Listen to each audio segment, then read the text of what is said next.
বসে থাকুন, সেগুলো মেনে আমরা সেই কর্মসূচি সম্পন্ন করবো। আমরা প্রথমেই সেটা কিন্তু শপথ নিয়েছিলাম, যাতে মাননীয় মুখ্যমন্ত্রী শ্রী বিপ্লব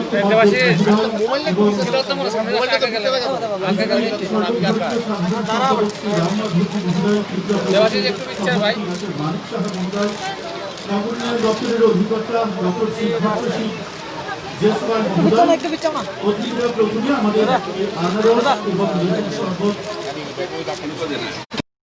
আমাদের অনুষ্ঠান শেষ পর্যায়ে চলে এসেছি। আমরা এবারে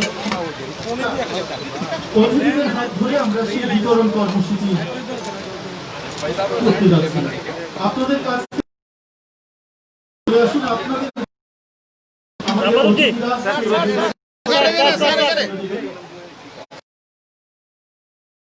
যে কোনো দুজন আপনারা চলে আসুন, সেই দুজনের হাতে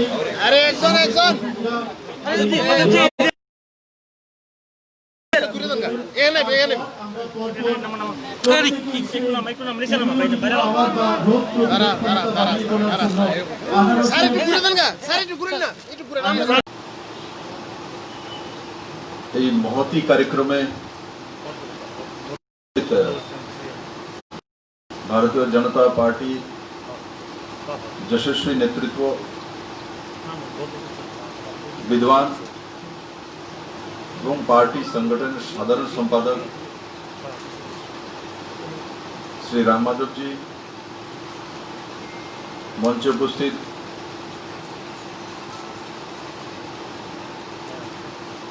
ডক্টর মানিক সাহা, সভাপতি भारतीय जनता पार्टी प्रदेश कमिटी,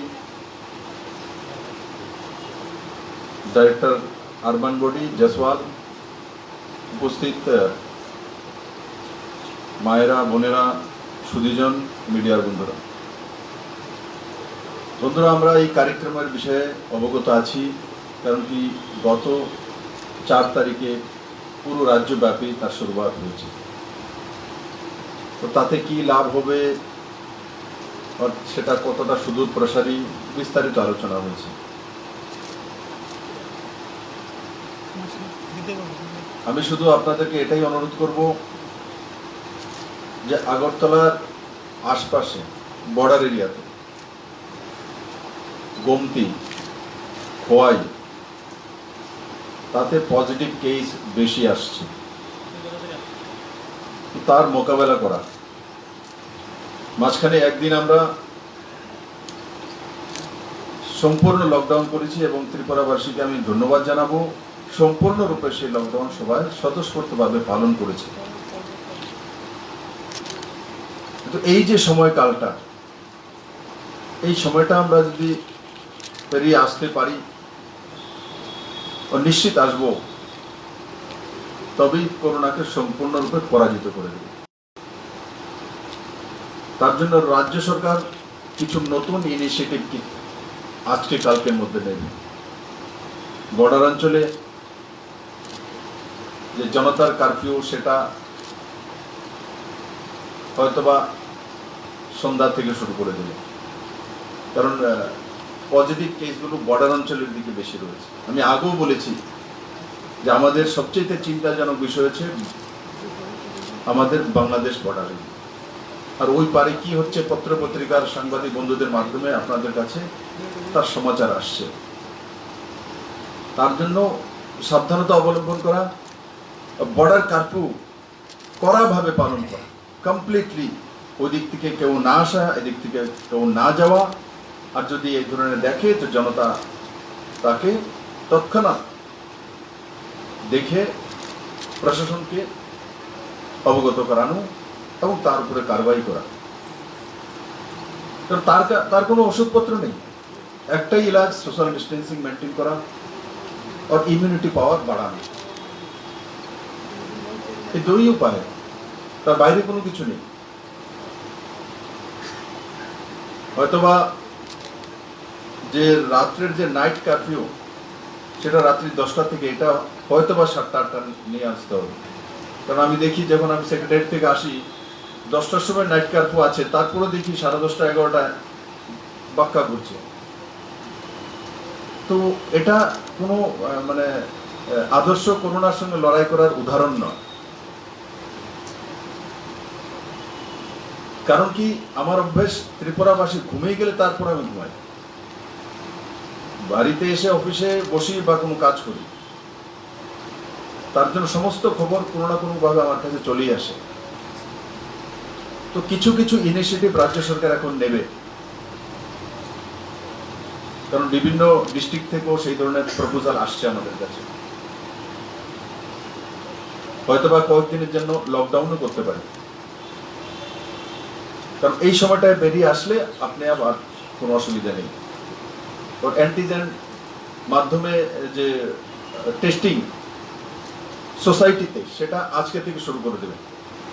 তো সোসাইটিতে এখন ঢুকবে, মানে গ্রামকে গ্রাম, ওয়ার্ডকে ওয়ার্ড, প্রত্যেকের টেস্ট শুরু হয়ে যাবে। তখন বোঝা যাবে কে এসিম্পটোমেটিক আছে, কে সিম্পটোমেটিক আছে, কে পজিটিভ, কে নেগেটিভ, বড় মাত্রা। এখন আমরা করছি কি, বাইরে থেকে ট্রাভেল করে যারা আসছে, ট্রাভেল হিস্ট্রি আসছে, তাদেরকে করি, বা সিম্পটোমেটিক হয়ে গেছে, তার আশপাশে কেউ ছিল, তাদেরকে বেশি আইডেন্টিফাই করছি, বা 5:1 অনুপাতে আইডেন্টিফাই করছি। বা ফ্লাইটগুলোকে আমরা 100% শুরু করেছি, ট্রেনগুলো 100% শুরু করেছি। কিন্তু 100% যারা আমরা এখানে আছি তাদের মধ্যে শুরুয়াত হয়নি, আজকে থেকে শুরু হয়ে যাবে। তখন বোঝা যাবে যে প্রকৃত স্থিতি কি আছে, তার উপরে সরকার নির্ণয় করবে। আর আমি আশা করি আমার সমস্ত ত্রিপুরাবাসী সেই দিশাতে থাকবে, কারণ লাস্ট রবিবারের লকডাউন তা প্রমাণিত করেছে স্বতঃস্ফূর্তভাবে, যেভাবে মাননীয় প্রধানমন্ত্রী জনতার কারফিউ ডেকেছিলেন, বলেছিলেন, ঠিক সেইভাবেই ত্রিপুরাবাসী পালন করেছে। বন্ধুরা, আর বাড়ি ঘরে যারা বড় বুজুর্গ রয়েছে তাদের প্রতি খেয়াল রাখে এই সময়, বিশেষ করে তার ইমিউনিটি পাওয়ার ওনাদের কম হয়, বাড়ির বাইরে না যাওয়া। আর আগরতলা তো বিশেষ করে বলবো, প্রত্যেক দিন বাজারে গিয়ে তাজা মাছ কিনতে হবে, প্রত্যেক দিন বাজারে যাবে, গিয়ে ভিড় লাগাবে। আরে क्या जरूरत है? ফ্রিজে আমার কাছে মাছ মানুষ বিভিন্ন জায়গায় দিয়ে যায়, তো ফ্রিজে রেখে দেয়। আমি যদি ফ্রিজের মাছ খেতে পারি, তো আপনার ডেইলি তাজা মাছ খেতে হবে, তাহলে কি আপনার লম্বা মারতে বেশি হয়ে যাবে? আমি তো সুস্থ মানুষ থাকতে পারি, এই যে মানসিকতাটা, সকালবেলা গিয়ে তাজা মাছটা বাজারে সবাই আগে কিনতে হইব, নাইলে মনে হইতে আসে যে মানে তার পুরো দিনটাই শেষ হয়ে যাবে। আগে গিয়ে তাজা ডাটাটা লইতে হইব। আরে ভাই, তাজা ডাটা কিনতে গিয়ে করোনা লই আইবে বাড়ির মধ্যে। তো তার মধ্যে পাবন্দি লাগানো, বিনা প্রয়োজনে বাজারে না যাওয়া, বিনা প্রয়োজনে যেখানে লোকজন বেশি সেখানে সমাগমে না পৌঁছা, নিজের জন্য ভালো। আর ভিড় করে যে করবে সে তার জন্য বিপদ নিয়ে আসবে। আমি আশা করি আগামী একটা মাস কমসে কম, এতদিন যাবৎ মার্চ, এপ্রিল, মে, জুন লাগাতার চলছে, কমসে কম একটা মাস ঠিক আমরা যেভাবে সচেতন রয়েছিলাম, ঠিক কন্টিনিউয়াসলি ওইভাবে থাকা। আর নিশ্চিত আমার তো দৃঢ় বিশ্বাস, ত্রিপুরাকে করোনা কোনো কিছুই করতে পারবে না।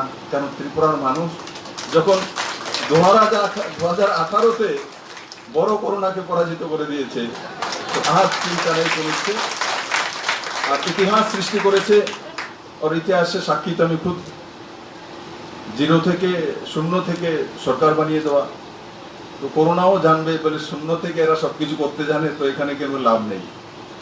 তো আমি আশা করি আমার সমস্ত ত্রিপুরাবাসী স্বতঃস্ফূর্তভাবে ত্রিপুরা এবং ত্রিপুরা সরকার এবং কেন্দ্র সরকারের গাইডলাইনগুলি মেনে কাজকর্ম করবেন, নিজের জীবনশৈলী অব্যাহত রাখবেন।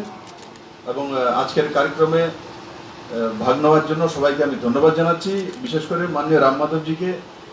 कारण कि जब मैंने उनको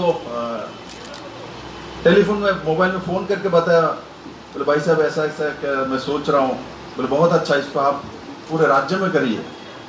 तो इसका नाम तो ऐसे में दे रहा था, तो हमको बोले इसे मुख्यमंत्री कोरोना प्रतिरोधक इस टाइप का कुछ दीजिए, मुख्यमंत्री का नाम साथ रहना चाहिए। ऐसे तो नाम ऐसे तय कर दिया था, मेरा तो इच्छा नहीं था मुख्यमंत्री का नाम साथ रहे।